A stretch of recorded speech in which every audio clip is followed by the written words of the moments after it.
চলে আসলাম টালা বারোয়ারির অন্দর মহলে।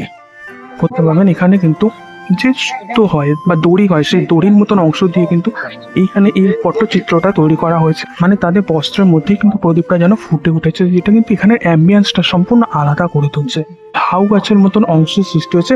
এটা কিন্তু সম্পূর্ণটাই কিন্তু বিভিন্ন কাঠি প্যাকাঠি ও কাপড় ও সুতোর কাজে কিন্তু এই সম্পূর্ণ যেখানে একটা সূর্যর মতন মুখের অংশ রয়েছে জলের ধারে, এবং তার পাশে কিন্তু মাটির হাত রয়েছে এবং কলসি রয়েছে। কিন্তু মা দুর্গা বিরাজমান রয়েছেন, যার এক হাতে কিন্তু অসুরের।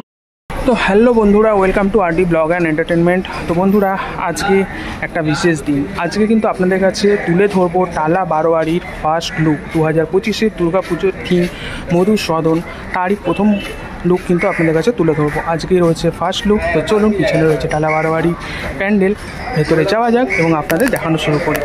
অনেক কিছু আছে, ভিডিওটা স্কিপ না করে দেখতে থাকবেন। সম্পূর্ণ প্যান্ডেলটা সবার আগে কিন্তু দেখতে পাবেন আমাদের চ্যানেলের মাধ্যমে। তো চলুন যাওয়া যাক। তো বন্ধুরা, আমরা চলে আসলাম টালা বারোয়ারির অন্দর মহলে। প্রথমত বন্ধুরা, এখানে এসে কিন্তু ফিলিংসটা সম্পূর্ণ পাল্টে গেল। এখনো বেশ কিছু কাজ চলছে। তো চলুন আগে আপনাদের এখানে কেমন কি কাজ রয়েছে সেটা দেখাই। এই বন্ধুরা, এখানে আমরা ডান পাশে দেখতে পাবো বেশ অনেক নারী মূর্তি, যারা কিন্তু মাথায় বিভিন্ন ফল, বিশেষ করে এখানে কিন্তু কলাটা লক্ষ্য করছি, কলা বই নিয়ে যাচ্ছেন এবং তাদের যে বস্ত্র এবং চারপাশ কিন্তু সুন্দরভাবে প্রদীপ দিয়ে সাজানো রয়েছে। মানে তাদের বস্ত্রের মধ্যেই কিন্তু প্রদীপটা যেন ফুটে উঠেছে, যেটা কিন্তু এখানে অ্যাম্বিয়েন্সটা সম্পূর্ণ আলাদা করে তুলছে।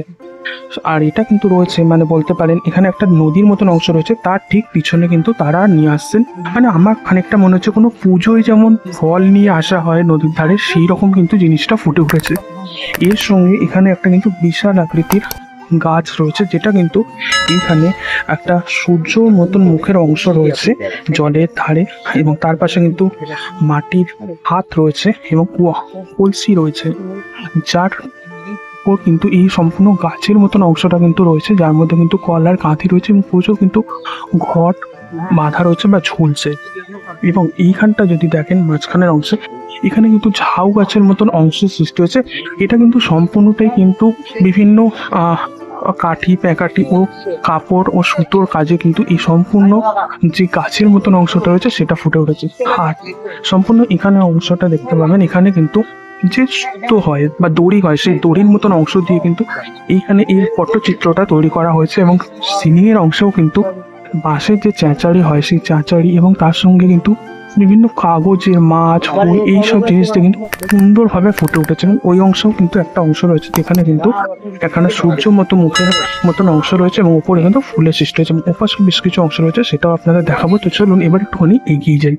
এখানে যেমন নারী মূর্তি দেখলাম, সেরকম ওর পাশেও রয়েছে। তো চলুন ওখানটা দেখি। ঠিক ওর পাশটা যেমন দেখলাম, সেরকম কিন্তু এই পাশেও কিন্তু বিভিন্ন নারী মূর্তি রয়েছেন। সামনে রয়েছে মাতৃ প্রতিমা, মাতৃ প্রতিমার কাছে যাব। আর এইখানে কিন্তু যে জঙ্গলের মতন অংশটা দেখালাম, যে ঝাউবনের মতন, তার নিচে কিন্তু এখানে মানে ঘেরা রয়েছে। এখানে কিন্তু বিভিন্ন ঘোড়া আকৃতির মতন জিনিস রয়েছে, মানে ঘোড়ার আকৃতি তৈরি করা রয়েছে, যাদের কিন্তু এই একটা বাঁশের ঘেরা যেমন বেড়া দেওয়া হয়, সেরকম ঘেরার মতন অংশে কিন্তু রাখা রয়েছে। আর এটা সম্পূর্ণটাই কিন্তু একটা কাপড়, লাঠি, এই সকল জিনিস দিয়ে কিন্তু এই ঘোড়ার মতন অংশগুলো তৈরি করা হয়েছে। তো এখনো কিন্তু বেশ কিছু অংশের কাজ রয়েছে। এখানে একটা সাদা একটা ক্যানভাসের উপর কিন্তু কালো দিয়ে হাতে করে পেন্টিং করা হয়েছে, দেখতে পাচ্ছেন। আর এটা কিন্তু দেখে সম্পূর্ণ মনে হচ্ছে কিন্তু যেন ছবি প্রিন্ট করে আনা হচ্ছে, কিন্তু এটা কিন্তু প্রিন্ট না, এটা সম্পূর্ণ কিন্তু হাতে করে আঁকা হচ্ছে। দেখতেই পাচ্ছেন আমার সামনে এখানে কিন্তু ড্রয়িংটা করা হচ্ছে। এখানে কিন্তু দেখুন ড্রয়িংটা কিন্তু করা হচ্ছে হাতে করে, মানে সকলে নিজে হাতে বসে রঙে করে কিন্তু এই পেন্টিংগুলো তৈরি করছেন, যেটা কিন্তু প্যান্ডেলেরই বিভিন্ন অংশে কিন্তু লাগানো হয়েছে। যেমন এই অংশটা দেখতে পাচ্ছেন, এটা কিন্তু এইখানে দেখুন, এখানে যে ফুল রয়েছে তার ঠিক পিছনে কিন্তু রাখা রয়েছে। তো চলুন এবার মাতৃ প্রতিমা একটু দর্শন করাই আপনাদের। যাওয়ার আগে এইখানের একটা অংশ দেখাবো আপনাদের। এখানে মাতৃ প্রতিমার কাছে যাওয়ার আগে একটা অংশ আপনাদের দেখাবো। এখানে যে খাটিয়া হয়, সেই খাটিয়া দিয়ে কিন্তু খুব সুন্দর করে একটা অংশ সাজানো হয়েছে, মানে একটা ঘরের মতন অংশ, যেখানে কিন্তু সিঁড়ির মতন একটা অংশ উঠে গেছে। এখানে প্রদীপ জ্বালা রয়েছে, এখানে কুলো রাখা রয়েছে। এই সকল জিনিসটা কিন্তু ফুটে উঠেছে এবং সম্পূর্ণ যে ওয়ালের অংশটা এটা কিন্তু খাটিয়া দিয়ে সাজানো হয়েছে এবং উপরে কিন্তু চৌকো চৌকো করে খুব সুন্দরভাবে আর্টের মাধ্যমে কিন্তু সাজানো হয়েছে। একটা অংশ বন্ধুরা, এখানে লোহা দিয়ে কিন্তু মধুসদন লেখা রয়েছে, মানে যেটা এবারে যে থিম মধুসদন, সেই জিনিসটা কিন্তু লোহার একটা স্ট্রাকচার দিয়ে এখানে কিন্তু বানানো হচ্ছে, যেটা এখনো কমপ্লিট হয়নি। কমপ্লিট হলে কিন্তু প্রভাবলি গেটে বা সামনের দিকের অংশে কিন্তু লাগানো হবে। এছাড়া আর বিভিন্ন অংশ রয়েছে যেটা এখানে কিন্তু স্টোর করে রাখা রয়েছে, যেগুলো কিন্তু এই মণ্ডপেরই বেশ কিছু অংশে লাগানো বাকি। তার আগেও কিন্তু আমরা আপনাদের কাছে তুলে ধরছি এই সম্পূর্ণ টালা বারোয়ারি যে এবারে থিম মধুসদন, সেই থিম এবং মাতৃ প্রতিমা। তো চলুন এবার মাতৃ প্রতিমার কাছে যাওয়া যাক। তো বন্ধুরা, এই মুহূর্তে কিন্তু মাতৃ প্রতিমার কাছে চলে আসলাম। এখানে মাতৃ প্রতিমা জাস্ট অসাধারণ লাগছে। একটা মাটির যে সরা হয়, ঠিক সেরকম সরা বা ঝিনুকের মতন অংশের মধ্যে কিন্তু মাতৃ প্রতিমা বিরাজ করছেন। এখানে গণেশের কিন্তু 3টে মাথা লক্ষ্য করা যাচ্ছে। গণেশের কিন্তু এখানে 3টে মাথার লক্ষ্য, মানে 3 মস্তক গণেশ কিন্তু লক্ষ্য করা যাচ্ছে। এখানে যে ঝিনুকের মতন বা মাটির সরার অংশ, তার মধ্যে কিন্তু মা দুর্গা বিরাজমান হয়েছেন, যার এক হাতে কিন্তু অসুরের চুল রয়েছে এবং আর এক হাতে কিন্তু সিংহের লেজ ধরা রয়েছে, মানে দুজনকে কিন্তু একসঙ্গে কন্ট্রোল করছেন।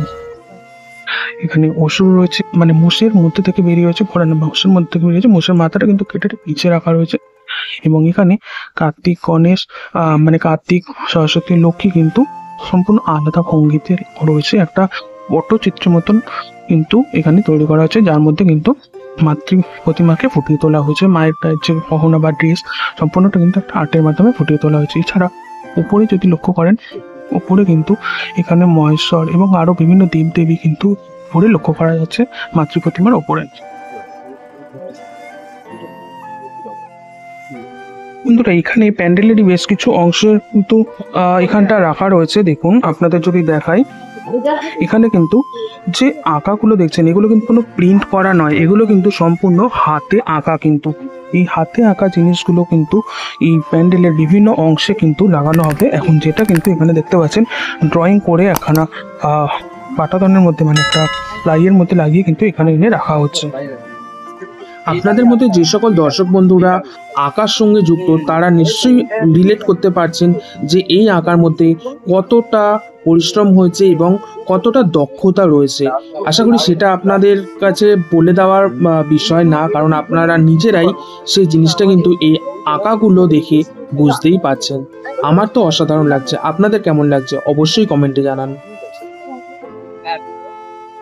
প্যান্ডেলের ঠিক এই অংশে কিন্তু এখানে যেগুলো আঁকা হচ্ছে সেগুলো কিন্তু ব্যাকগ্রাউন্ডে দেওয়ার কাজ চলছে, দেখতে পাচ্ছেন। আর তার সঙ্গে বেশ কিছু অংশ কিন্তু অলরেডি ব্যাকগ্রাউন্ডে দেওয়া হয়ে গেছে এই সকল জায়গায়।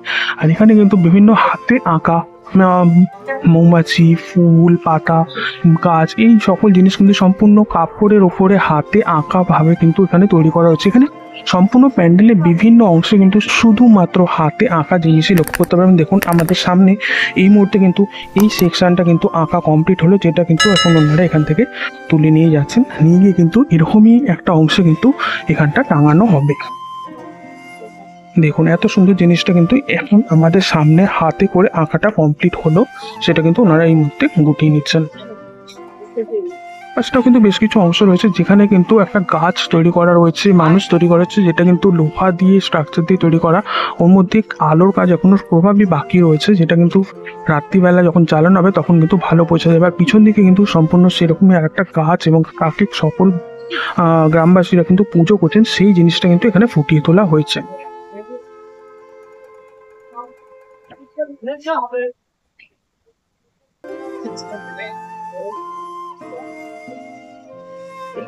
এই অংশের কাজটাই আপনাদের দেখাচ্ছিলাম দূর থেকে, যে এখানে কিন্তু লোহার স্ট্রাকচারের কিন্তু একটা অংশের কাজ রয়েছে, যেখানে কিন্তু মানুষ এবং গাছ, এই টোটাল জিনিসটা এবং সূর্য, মানে পিছনের যে আঁকাটা দেখতে পাচ্ছেন, যেটা কিন্তু এখন আমরা খালি চোখে দেখছি, ঠিক সেই জিনিসটা কিন্তু সামনে লোহার অংশ দিয়ে ফোটানো হয়েছে। এর মধ্যে কিন্তু পরবর্তীকালে লাইটের কিছু কাজ হবে, যখন কিন্তু টোটাল জিনিসটা ফুটে উঠবে, কারণ পিছনের অংশটা সম্পূর্ণটা কিন্তু আমরা এখান থেকে লক্ষ্য করতে পারছি লোহার অংশে কিন্তু কাজটা রয়েছে। আর এখান থেকে কিন্তু প্যান্ডেলটা অসাধারণ লাগছে। এখানে যে ঝাউবনের মতন অংশটা রয়েছে, যেটা কিন্তু সুতো ও কাঠ দিয়ে তৈরি হয়েছে, অসাধারণ কিন্তু লাগছে। এখনো অনেক কিছু জিনিসের কাজ চলছে, আঁকার কাজ চলছে, যেগুলো কিন্তু পরবর্তীকালে এখানে প্লেস করা হবে।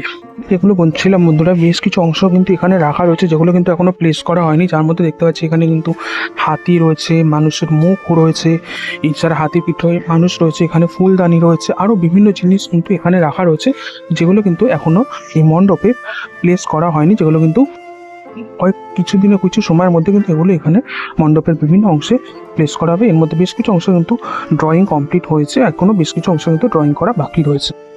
এখানে দেখুন কতগুলো অংশ কিন্তু ছবি এঁকে রাখা রয়েছে, আরও অন্যরা কিন্তু এখানে আঁকছেন। এখানে কিন্তু সব বিভিন্ন মহিলারা কিন্তু হাত জোর করে দাঁড়িয়ে রয়েছেন, মানে কোথাও পুজো হচ্ছে সেই অংশটুকু, এই জায়গাটা কিন্তু পুজো হচ্ছে, যেটা কিন্তু এখানে ফুটিয়ে তোলা হয়েছে।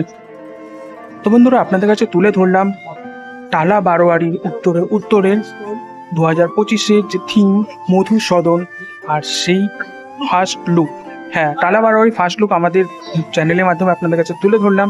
আমাদের তো অসাধারণ লাগলো, আপনার কেমন লাগলো অবশ্যই কমেন্টে জানাবেন। তো আশা করি ভিডিওটা ভালো লাগলো, যদি ভালো লেগে থাকে তাহলে অবশ্যই লাইক, কমেন্ট ও শেয়ার করবেন, আর চ্যানেলে নতুন হলে সাবস্ক্রাইব করে নেবেন। ততক্ষণের জন্য টাটা, দেখা হচ্ছে পরের ভিডিওতে।